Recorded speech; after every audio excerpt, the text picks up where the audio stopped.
महाराज जी, क्या पति पत्नी एक साथ एक ही थाली में भोजन कर सकते हैं? बिल्कुल नहीं बेटा, क्योंकि हेलो फ्रेंड्स, सबको जय मसीह की। स्वागत करते हैं हम अपने यूट्यूब चैनल सत्य केवल एक में। जैसा कि मैं एक वीडियोस देख रहा था आज, बहुत ही अच्छा, और मुझे पता नहीं चल रहा कि मैं इस टॉपिक पे वीडियो बनाऊं या ना बनाऊं, लेकिन मेरा फ़र्ज़ है आपके साथ सत्य लेके आना, हकीकत लेके आना, तो मैं लेके आऊँगा। और जैसा कि मैं वीडियोज़ देख रहा था, उसमें एक संत जी हैं, एक महात्मा जी हैं, जो ये चाहिए पति पत्नी को एक ही थाली में नहीं खाना चाहिए, क्योंकि उससे पाप होती है। वीडियो देख रहे पत्नी एक ही थाली में यदि खा रहे हो, वह मदिरा के समान हो। आप अपनी पत्नी को समझते क्या है? क्या वो कोई अलग है या कोई दूसरी प्राणी है, वो तीसरी प्राणी है? ऐसा जब हम सोच सकते हैं जब हमें ज्ञान ना हो। आइए हम देखते हैं कि हमारी बाइबल क्या कहती है। जब हम बाइबल का दूसरा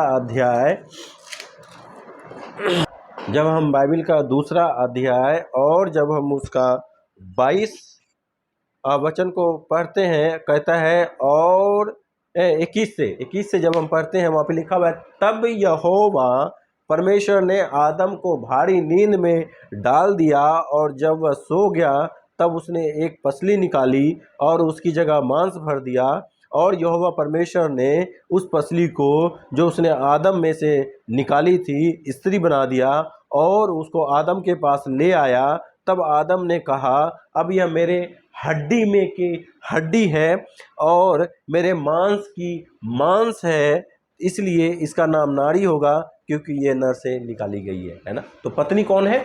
पत्नी हमारी ही शरीर से निकाली गई हमारा अंग है, क्योंकि परमेश्वर ने सिर्फ और सिर्फ आदम को मिट्टी से रचा।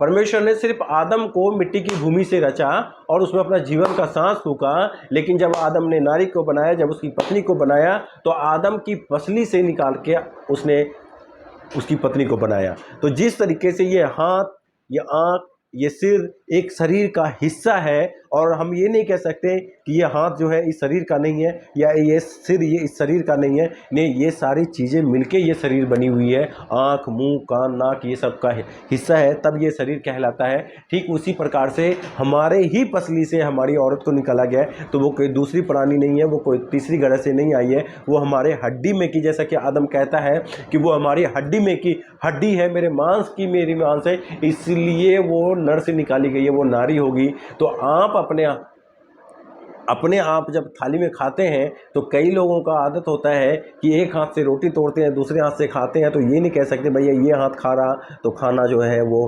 पाप हो गया या वो गलत हो गया। उसी तरीके से आपकी पत्नी जो है वो आपके साथ खा रही है, तो वो आपका ही हाथ है, वो आपकी ही देह है, वो आपके ही हाथ है, वो आपके ही आँखें हैं। तो उस पत्नी के साथ खाना पाप नहीं है, पाप उनके साथ है जो कि शरीर से अलग हो, लेकिन वो अलग नहीं है। यहाँ पति और पत्नी की बातें हो रही है, ना कि किसी और की।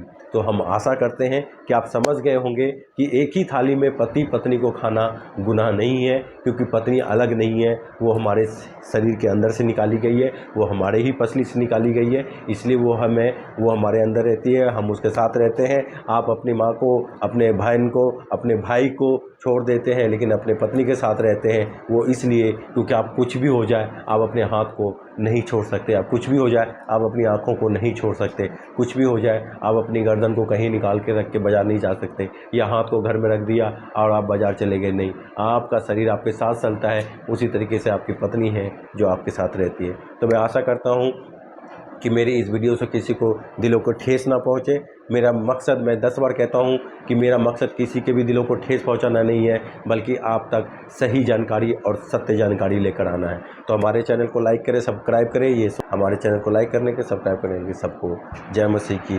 धन्यवाद, थैंक यू।